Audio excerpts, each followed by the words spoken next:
आमदार मनीषाताई चौधरी सध्या आमच्यासोबत आहे। ताई, फिशरमॅनसाठी काही तुमची मागणी होती ते महाराष्ट्र सरकारने आता पूर्ण केलेत। मागण्या काय होती आणि काय काय काय आश्वासन दिले? अनेक वर्षापासून विधिमंडळामध्ये माझी मागणी होती की महाराष्ट्राला 720 किलोमीटरचा समुद्रकिनारा आहे आणि जवळजवळ 65 खाड्या आहेत।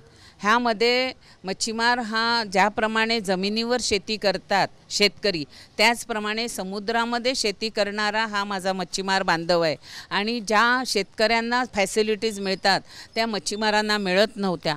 त्यासाठी मच्छीमारांना शेतीचा दर्जा मिळावा अशी मागणी मी विधिमंडळामध्ये करत होती। नितेश राणेजी मत्स्य विकास मंत्री झाल्यानंतर मच्छीमार सोसायट्यांच्या चेअरमॅन सेक्रेटरी सोबत मी नितेश राणेजींकडे एक मीटिंग घेतली आणि त्यावेळेला महाराष्ट्रातील तमाम मच्छीमारांना, जे मच्छीमार आहेत जे समुद्रामध्ये मच्छीमारी करतात, त्यांना कृषीचा दर्जा मिळावा ही माझी मागणी होती।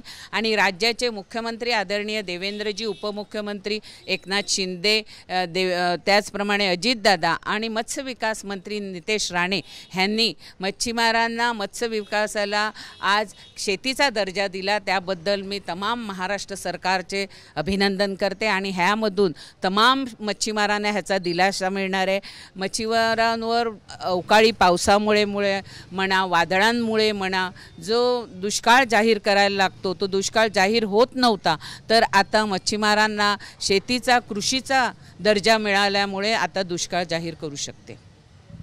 कॅमेरामॅन गणेश मोरेसह गोविंद ठाकूर, TV9 मराठी, मुंबई।